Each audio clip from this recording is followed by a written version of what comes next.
Hello student, आज हम math की क्लास में एक्सपोनेंट्स एंड पावर पढ़ेंगे।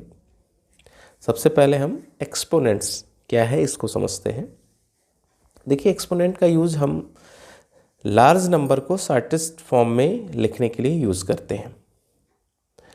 जब हम किसी नंबर को एक ही नंबर को हम बार बार मल्टीप्लाई करके लिखते हैं तो हम उसके शॉर्टेस्ट फॉर्म में उसको लिखने के लिए एक्सपोनेंट का यूज़ करते हैं। जैसे अभी हम देखते हैं एक एग्जांपल के फॉर्म में, जैसे आप 2 into two into two into two, अब आप यहाँ देखिए 2 आपने 4 टाइम्स मल्टीप्लाई किया है।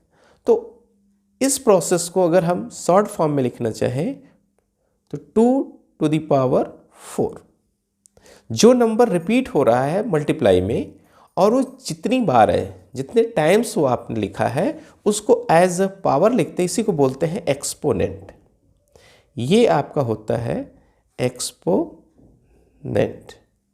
जिस पर एक्सपोनेंट यूज किया जाता है उसको बोलते हैं बेस।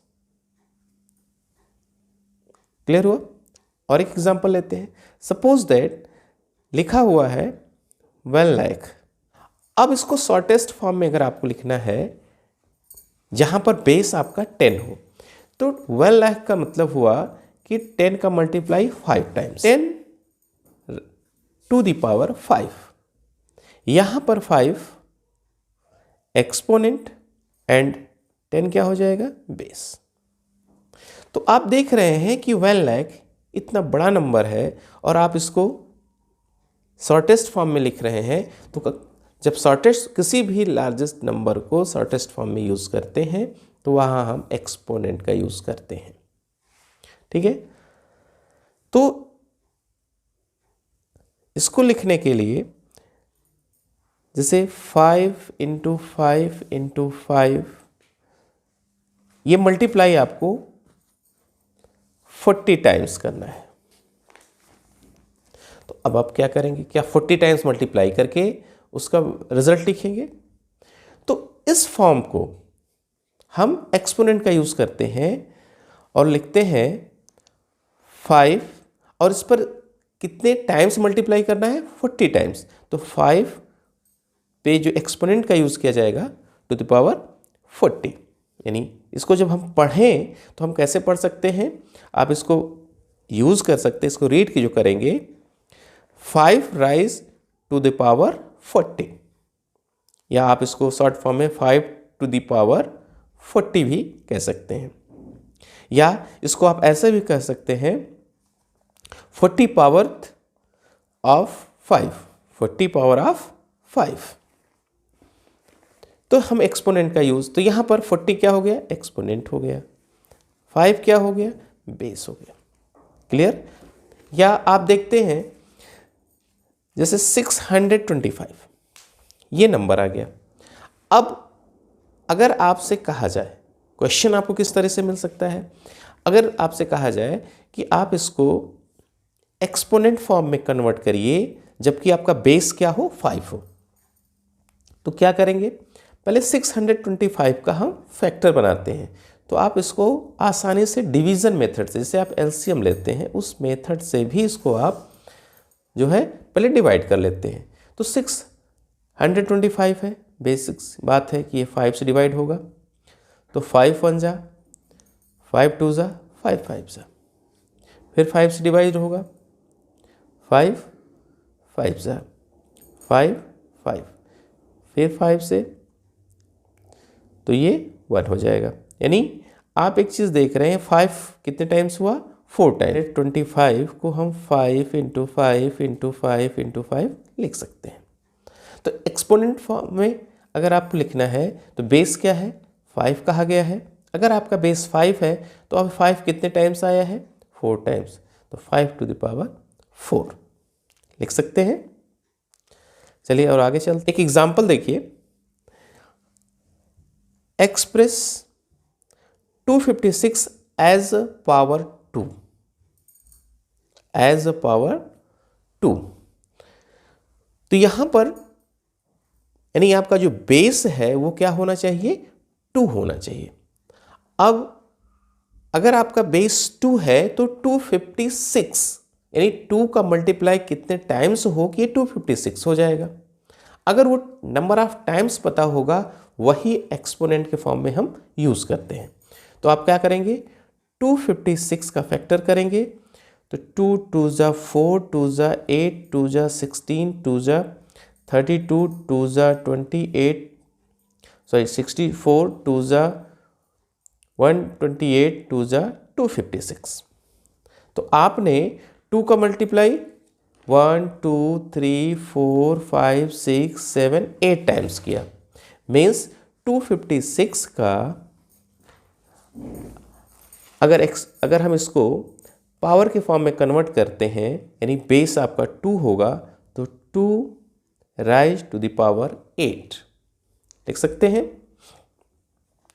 चलिए अब यहाँ पर देखते हैं ट्राई दीज के कुछ क्वेश्चंस हैं जिसको आप अक्सर छोड़ देते हैं, लेकिन यहाँ पर आपको ट्राई दीज के क्वेश्चन हम आपको सॉल्व कराते हैं। 729 as a power of 3, 703 means base आपका 3 होगा और तो पावर क्या होगी। अब हम क्या करें, 729 को 3 के फॉर्म में हम कन्वर्ट करते हैं। तो आप डिवीज़न मेथड से इसको सॉल्व कर लेंगे। मैं यहाँ पर इसका फैक्टर करता हूँ। 3 3 जा 9, 3 जा 27, 3 जा 81, 3 जा 243, 3 जा 729 हो गया। मीन्स 1 2 3 4 5 6 यानी हम इसको लिख सकते हैं 3 राइज टू द पावर 6। यहाँ पर बेस आपका क्या है, देखिए यहाँ बेस 3 कहा गया था, आपने बेस 3 लिया तो वे 3 का मल्टीप्लाई कितने टाइम्स किया गया, 6 टाइम। तो रिजल्ट आपको क्या मिल गया, 729। ठीक, इसी तरीके अब इसका जो पावर क्या दिया गया है 2, तो पावर 2 है तो आप ट्राई करेंगे तो 128 का फैक्टर आपको 2 के फॉर्म में कन्वर्ट करना है। तो आप 2 से डिवाइड करते हुए अगर आप देखेंगे तो रिजल्ट आपको मिलेगा 2 2 जा 4 2 जा 8 2 जा 16 2 जा 32 2 जा 64 2 जा 128 मीन्स 1 2 3 4 5 6 7 यानी हम 122 को एज अ एक्सपोनेंट अगर यूज़ करें और आपका बेस जबकि 2 हो तो 2 raise to the power 7। Clear. इसी तरीके से इसका लास्ट क्वेश्चन है 343। अब आप यहां देखिए 343 एज अ पावर ऑफ 7 यानी एज अ पावर ऑफ, यहां पर बेस 7 पावर ऑफ यानी किस पर पावर आपको लगाना है, 7 पर। तो 343 तो 7 7 जा 49 7 जा 343 मीन्स एज अ पावर हम यूज करेंगे तो 7 टू द पावर 3। ठीक है, अब और देखते हैं क्वेश्चन इस पर। अब देखिए एक एग्जांपल और दिया हुआ, express the following number as a product of power of prime factor. तो प्राइम फैक्टर देखिए मैंने आपको इसके पहले भी बताया था, तो यहाँ पर डिवीजन मेथड से अगर आपको किसी भी नंबर को पावर में कन्वर्ट करना है तो हम उस नंबर का प्राइम फैक्टराइजेशन करते हैं। तो प्राइम फैक्टराइजेशन कब होगा, जब हम डिवीजन मेथड जैसे आप एलसीएम फाइंड करते हैं उस मेथड का अगर यूज़ करेंगे तो आप आसानी से किसी भी क्वेश्चन का फैक्टर सॉल्व कर सकते हैं। चलिए मैं आगे चलता हूँ, एक्सरसाइज की तरफ मैं बढ़ रहा हूँ, वहाँ पर एक्सरसाइज सॉल्व किया जाएगा। हाँ, एक चीज़ और ध्यान दीजिएगा जो बहुत इंपॉर्टेंट है, ये चीज़ मैं आपको समझाने की कोशिश कर रहा हूँ। किसी भी नंबर अगर कोई नेगेटिव नंबर्स है उस पर अगर एक्सपोनेंट जो यूज़ किया गया, सपोज करिए मैंने एक नंबर लिखा n, जनरल फॉर्म है, आप अलजेब्रा पीछे पढ़ चुके हैं। यहाँ पर n is a number, any real number.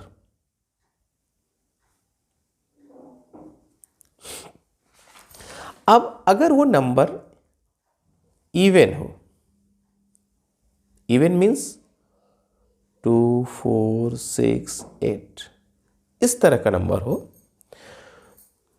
उस कंडीशन में जो इसका रिजल्ट आएगा वो कैसा होगा? पॉजिटिव होगा।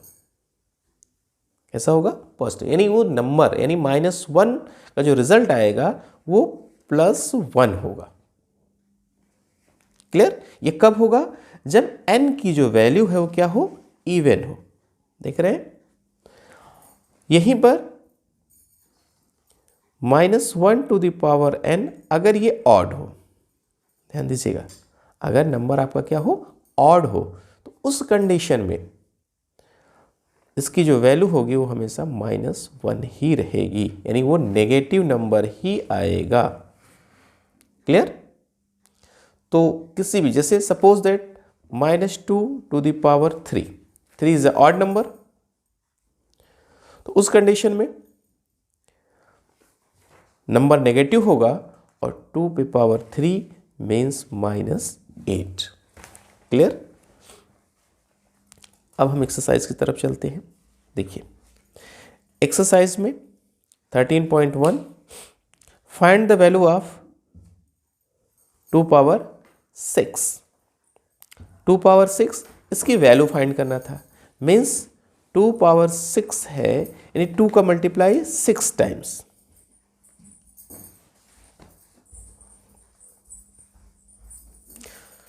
वन 2 3 4 5 6, तो 2 2 ज़ा 4 2 ज़ा 8 2 ज़ा 16 2 ज़ा 32 2 ज़ा 64।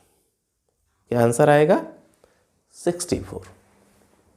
यहां पर जो नंबर ऊपर है एज ए एक्सपोनेंट, वो ये बताता है कि जो आपने बेस यूज किया है उसका उतनी बार मल्टीप्लाई, यानी उतने टाइम्स मल्टीप्लाई।